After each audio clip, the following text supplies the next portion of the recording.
Hi, everybody. Welcome to Are You Smarter Than a Phius Reviewer? I just wanted to remind everybody that there's an evaluation slide at the end of the show. If you could just evaluate, that would be great. I'm so thrilled at our turnout here. This is fantastic. I can't wait to have some fun with everybody. Special shout out to Greta Scheltfight, I believe I'm saying her last name correctly. She is not here, I don't believe, but she inspired this presentation with her Phius Con 2025 Not My Scope presentation, which was just so fun.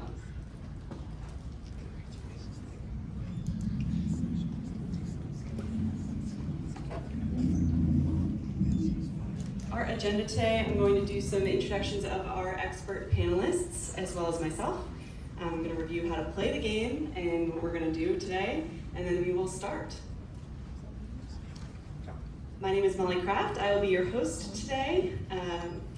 I am a project manager with New Ecology. I've been here about 3 years. We are a nonprofit based in Boston with offices in Wilmington, Delaware, and Baltimore, Maryland. We focus on sustainability and the intersection between people and buildings, making sure that our low-income neighbors have access to healthy, energy-efficient buildings. Our panelists today. First up, we have Betsy Cooke.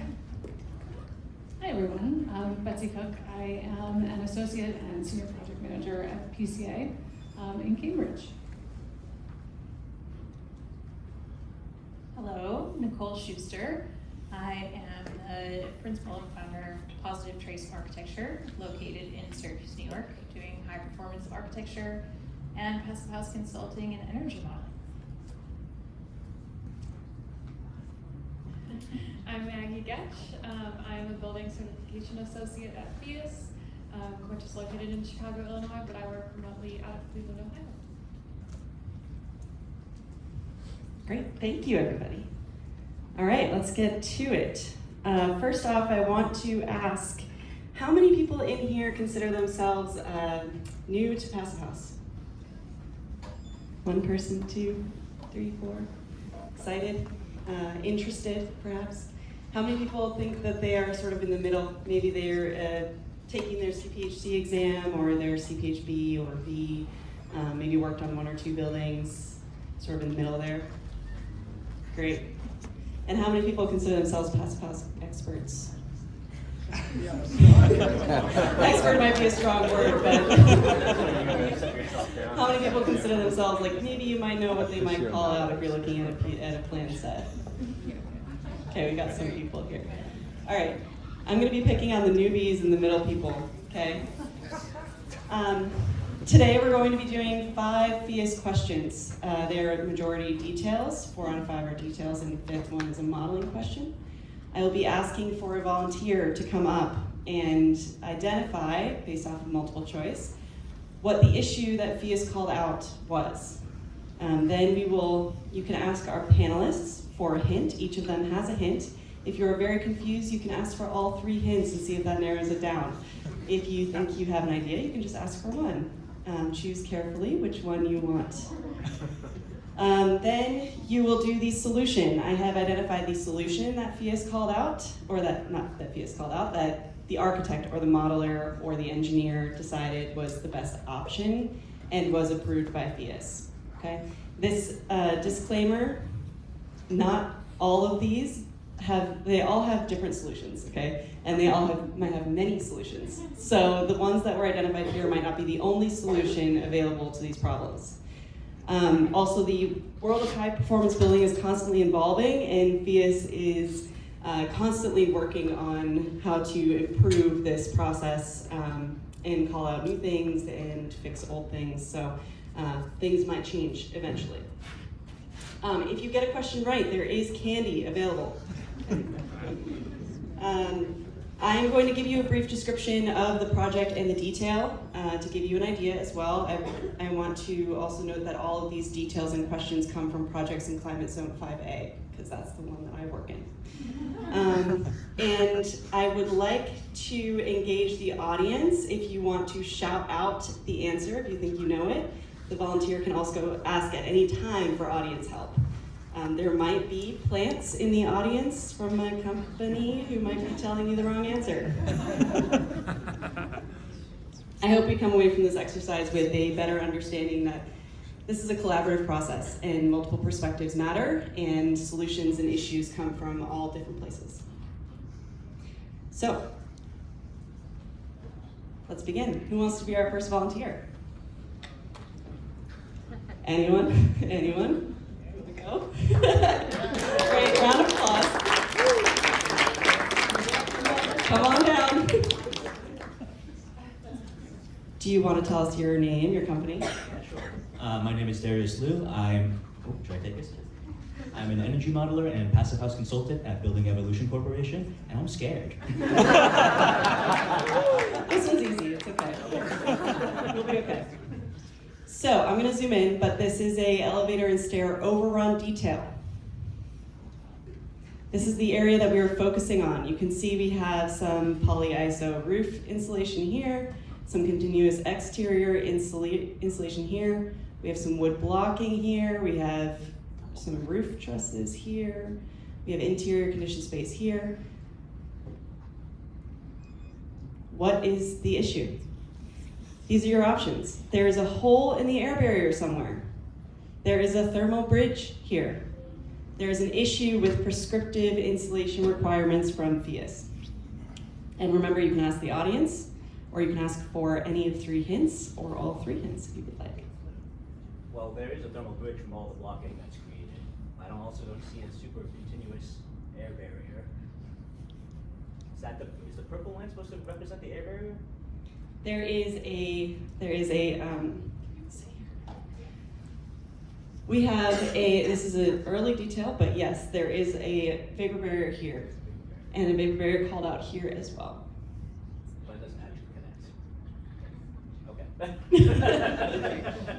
Vapor barrier or That air seems like a barrier? clue. Would you like to ask for a hint? Because I know Phius would definitely call that out as a thermal bridge. So I'm gonna start. You're gonna say B, thermal bridge? Yeah. You got it. Good Okay. job. Would you like a piece of candy? And then you have to come back over to the chair. Oh yeah, I saw it.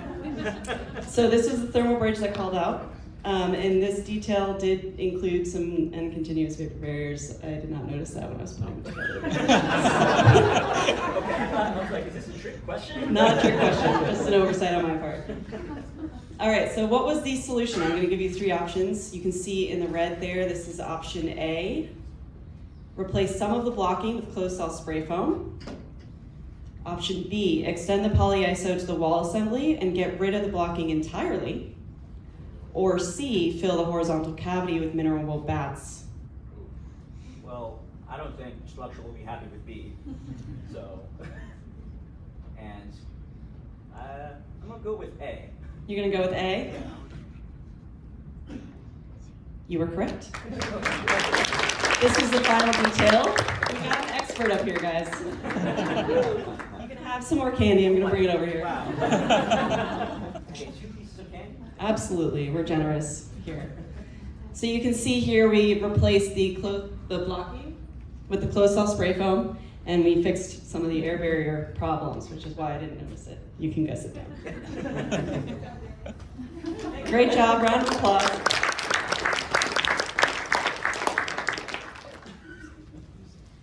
The architect found that the best solution for their team was to replace the blocking. It is a structural issue, so you couldn't do the rigid, and the mineral wool would have brought up quite a few other issues.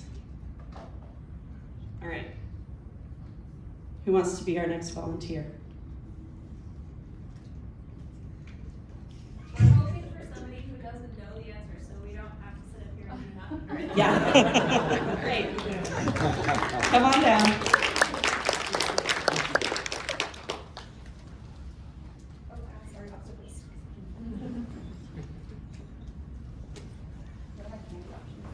Candy options we do have Twix, Milky Ways, Starburst, and Skittles. So if you're a candy person, there's options. If you're a chocolate person, there's options.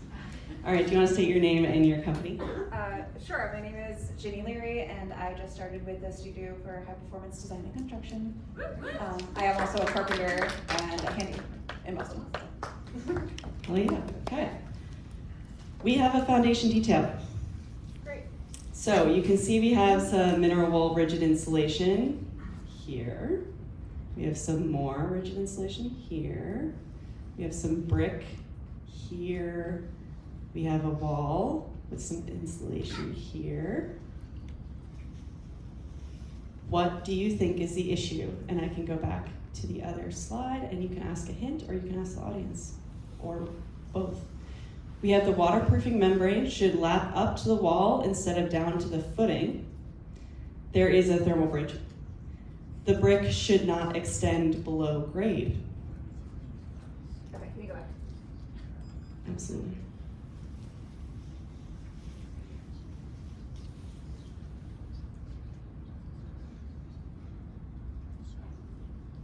Would you like a hint? Yes, I would like a hint, but I think I know what it is because I've actually applied this product, but I will take a hint from anyone in the audience, or you guys. Yeah, Okay. pick one. Whichever one. Red shoes. Also, you were always able to watch. So my hint is Phius doesn't seem to provide guidance on brick depth. Yeah, I Did think that help? that would be, I actually think it's A, because I sold a vapor membrane, like Stego wrap and Stego stuff, and I had to lap it up the wall. Incorrect. Oh, woo! There is Okay. a thermal bridge here. If you lap the waterproofing membrane up the wall, you're going to potentially get some moisture issues with the Okay. water running down the wall into the seam at the tape. Okay. The thermal bridge called out here is a small one. But if you multiply that by the entire exterior envelope, it can be pretty significant. What do we think the solution was that was presented? Perform a therm model, move the wall assembly to the left by 3 inches, add a bead of closed cell spray foam to run along that area.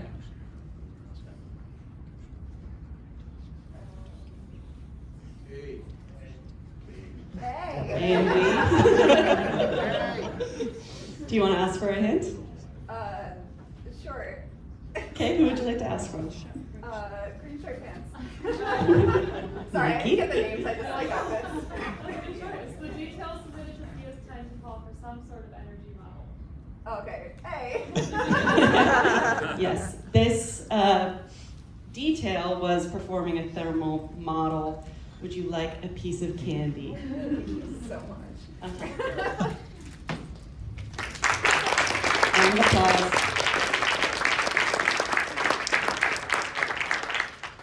So, oftentimes foundation details get called out, and I believe most projects these days, or at least the ones at my company, we tend to just build in an expectation that there will be a therm model required for these foundation details. It just ends up being easier in the long run.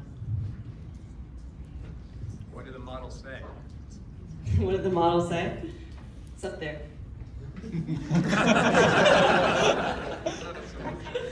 Off the top of my head, what can we read here? We have our linear thermal transmittance was 0.056 for this therm model. Okay. Nicole, would you like Does anybody know if that's a number? What's the limit? bonus question? 0.006. Are you from Phius? Yes, it's 0.006.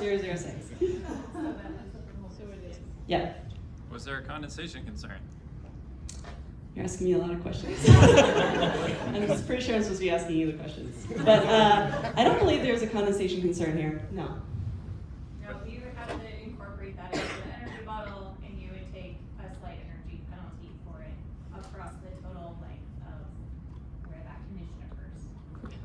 But nothing in the construction assembly was changed. Right. So The what- therm model was performed so that the model could account for the thermal bridge, but it didn't need to be changed. Any other questions? Did you point it out, what it actually was? Did you point out the thermal bridge? Yeah. Oh, Yes. You did, okay. It's the metal flashing. Through the footing. It's just this tiny little inch right here. I would say it's Because also the fruit. because the insulation doesn't wrap all the way around the footing and then. The masonry through wall flashing is also a thermal bridge. Because I'm assuming it's metal. Off the top of my head, I believe. Doesn't say. Yes. So we're talking about, so this is a thermal bridge, but there is no condensation risk. At what point is there a condensation risk? I mean, how do we, if something is a thermal bridge, but then we're saying, but it's not a condensation risk, at what point do we start to worry? Does anybody, you want to take this? So, Wolfie has a guidebook, and in the guidebook there's an appendix that shows in what climate zone and what type of assembly hygrothermal concerns arise. So below grade, it's not typically seen as a hygrothermal concern, but if you get into like above grade walls, usually it's kind of the ratio between the cavity and the exterior continuous insulation. It has to be a certain ratio. But yeah, if you look in the guidebook, if there's a certain type of detail or assembly that you're not quite sure, that's what we look at as well when we're reviewing. Yeah. I'll expand on that too. When you do the therm model, you can look at the temperature gradient across the detail. So you can see what is the surface temperature at the interior at that condition and evaluate whether that's gonna hit dew point for condensation at that point. It can be a thermal bridge without decreasing that surface temperature far enough to cause an issue. I'll just point out, Phius has a calculator. It's ISO 13788. Thanks, Ryan. And you put in your climate data, and it tells you what temperature is allowable, and then you check that against therm. And there's a whole protocol for it. So it changes at that corner condition. And just as a side note, that little strip of insulation there, when you get to like 1.5 inches, that's been my sweet spot where the thermal bridge sort of goes away. Assuming you can kind of connect it or somehow hang over your stud to get a more continuous, insulation pathway there. Everybody able to hear that? All right, we're gonna move on. Next question, who would like to be our next volunteer? All right. Okay. Yeah, great. Come on down. Believe it or not, I tried to get the Are You Smarter Than a 5th Grader music, but it's actually very hard to find. Would you like to state your name and your company? Yeah, sure. My name is Jonathan Lashley. I'm with Icon Architect at Icon Architecture. And full disclosure, one of the panelists is my CPHC, and I see at least 2 of my rater verifiers in the audience. So I'm a rater. I'm not. Just happy you're here. All right, we have a slab detail. This is an interior space. We have a unit and a corridor on either side of the wall here. We have the slab, we have a vapor barrier, and then we have foam glass insulation below. Everybody see that? I cannot confirm or deny whether or not the wall is relevant, but it is here nonetheless. This is the interior wall. We have 5.5 inches of minimum wall insulation, typical interior wall. What do we think is the issue? The vapor barrier needs to turn up through the foundation to the wall. There's a thermal bridge at the haunch. There is missing waterproofing between the foam glass insulation layer and the crushed stone. I'm guessing because is it because the slab is thickened at the haunch, so there's some differential between the unit and the corridor that's being... Yes, exactly. There is less insulation, so Phius was a little concerned about this detail. So what was the solution that was offered? Derate the slab, add 2 inches of horizontal rigid insulation to the floor above the slab, switch from foam glass insulation to XPS.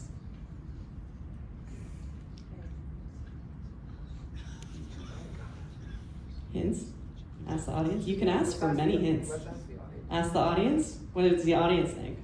Hey. A. All right. Hey. A. You are correct. Good job to the audience. And to you, would you like? All right. This one is a shout out to my coworker Kevin Collins, who's not. Is he in the room today? No. He skipped. I saw him earlier. Wait, can I ask a question about that? Yeah. So yeah, I was going to explain what derating the slab is. Would you like me, or do you have a question? Well, I'm just kind of curious, when you say what is the solution, do you mean the solution within the modeling protocol and the Phius, like, certification protocol, or a solution to the problem of thermal bridging? It was the solution that was proposed by the team that Phius approved. Okay, so it doesn't, the solution to derate the slab does absolutely nothing about the concern that there Right. would be a heat. They're taking, so this Okay. project decided to take Okay. a penalty in the modeling Got it. for this, but this is not the only solution to this problem. Right, Yeah. understood. So my coworker Kevin Collins, he decided to derate the slab. The project team was a little bit worried about the added cost of a thermal model here. So what he tried to do to avoid some of the incurred costs of that was he took the takeoffs of all the areas where this was occurring, and he took a weighted calculation of the slab and derated it. This was an option, and this highlights all of the various solutions that you can take, that you don't necessarily need to just jump straight to a therm model. You could do some takeoffs and some calculations. This one is still waiting on final approval from Phius, but it is a more conservative assembly, so our coworkers are optimistic. This was actually the easier detail of two. He mentioned that there was another detail where this wall was not an interior condition, it was actually the Phius boundary, which opened a whole other can of worms that we do not have time to speak on today. But this was an issue across the entire project, which is why Kevin decided to do that. Any other questions? Great. Who would like to go next? Come on down.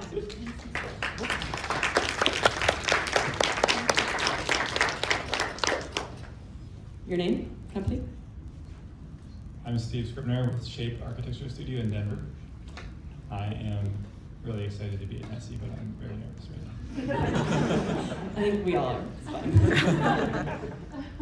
All right, so this is our question here. This is a steel beam under a conditioned interior space and over a enclosed garage.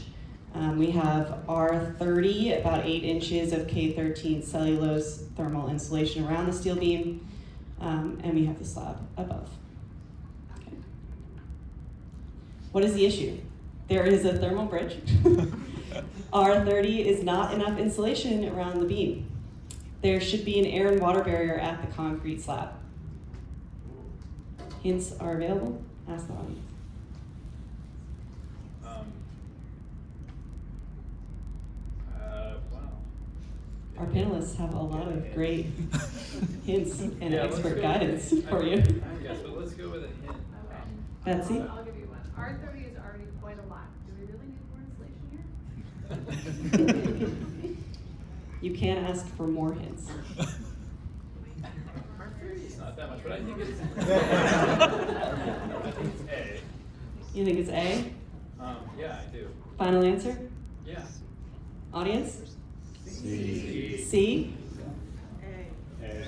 A. A. So, piece of candy. Candy for you because you got it. No candy for you guys, sorry. I did not deserve two. It's at the plant, right? Like, it doesn't really look like that's R30 there. Well, what was the solution to a thermal bridging problem here? Model the steel beam in therm, as noted, 8 inches all around. They did model this in therm. Model the steel beam in therm with 12 inches of K13 insulation. Model the steel beam in therm with various depths of insulation. You know, I had this happen and we had to model it. It was for PHI. We had to model it with a 3D thermal modeling software, because the end of that beam would be the problem. Okay, so that's not one of the answers. 3D,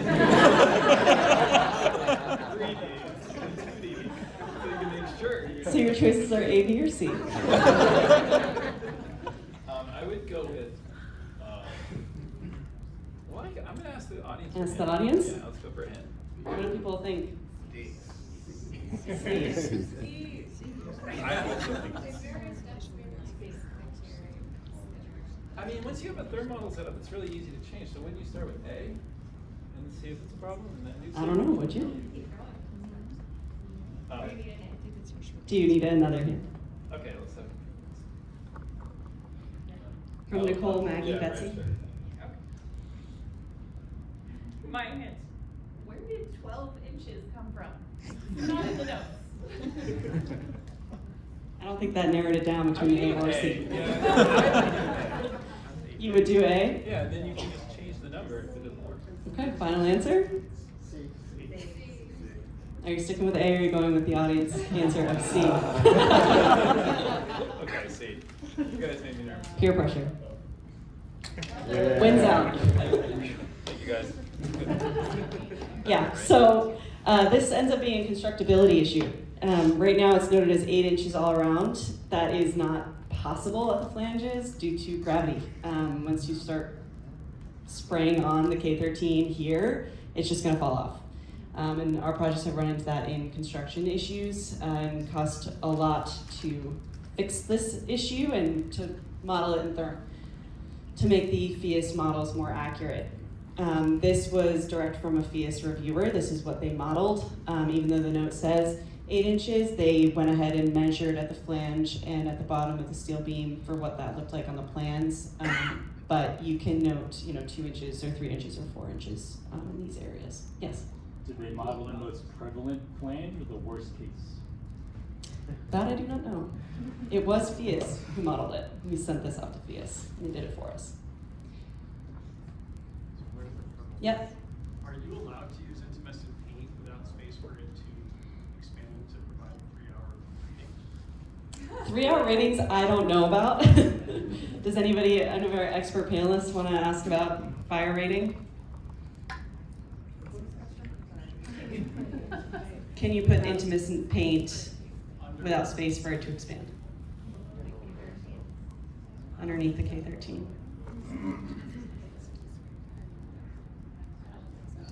I don't know.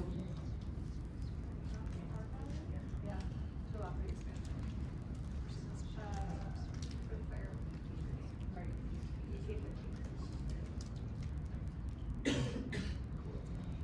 not our detail. Yeah, not sure, honestly.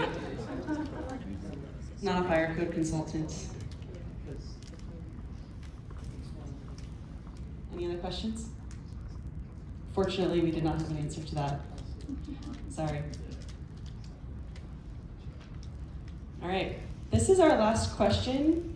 Would anybody like to come down? Final question. Okay, we got someone. Round of applause. People are answering these a lot faster than I was expecting.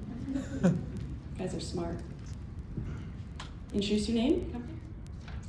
Kira Duffy, I'm with Isgenuity Architect. Great. All right, so this one is a little different. This is a modeling question. The issue that was presented is that the Whoopie modeler completes the model and the cooling load is too high. I will give you some options for what the solutions were. Reduce ventilation rate by half, increase the solar heat gain coefficient on all windows to 0.42 is option A. And this is the building over here to give you an idea.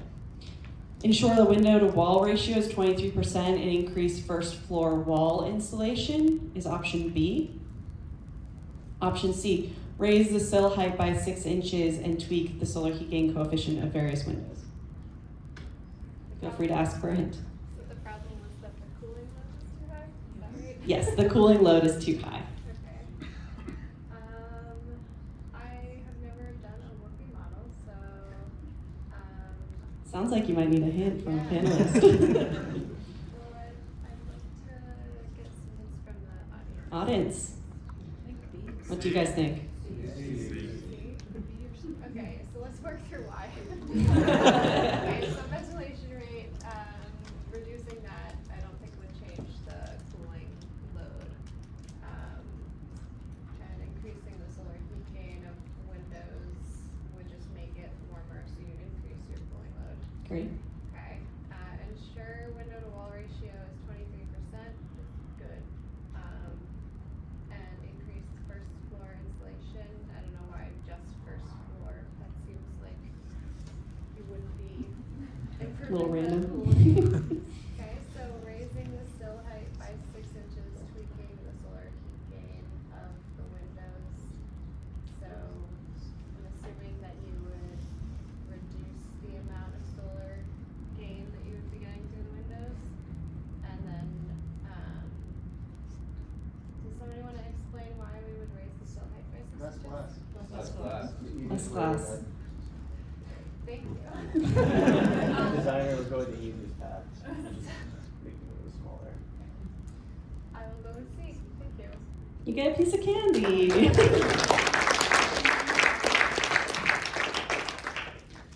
You are exactly right. This was done by Nicole, actually. This is a project here, and she noted the various areas of the windows and where they were on the walls of the building, and what would happen if you decreased, if you tweaked, if you increased, and adding them all up, what would you need to do, which areas would you need to change in order to get to the cooling load where you need to be.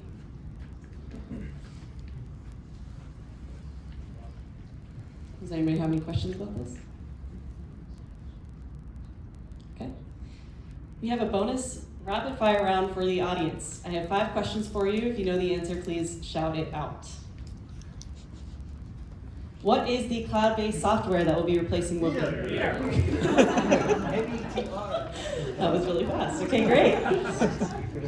Under Phius 0 2024, is the source energy or site energy required to be offset completely by renewables? Good job. Do pet doors need to be included in the condensation risk assessment under performance path of Phius 2024? No. Yes. I had some people shaking their head or nodding their head yes. Is it yes or no? Yes. No. According to Phius 2024 guidebook table, what is the R value per inch of wood framing? 1.1. You sure? You sure? 1.60. Whoa. This one is a guess. So New Ecology did a modeling exercise for a zoo. How many humans are estimated by New Ecology is the equivalent to a 500-pound North American black bear in order to determine the internal gain rates for the enclosure? 6? Great. 2.5. Yeah, 2.5. You have a gorilla?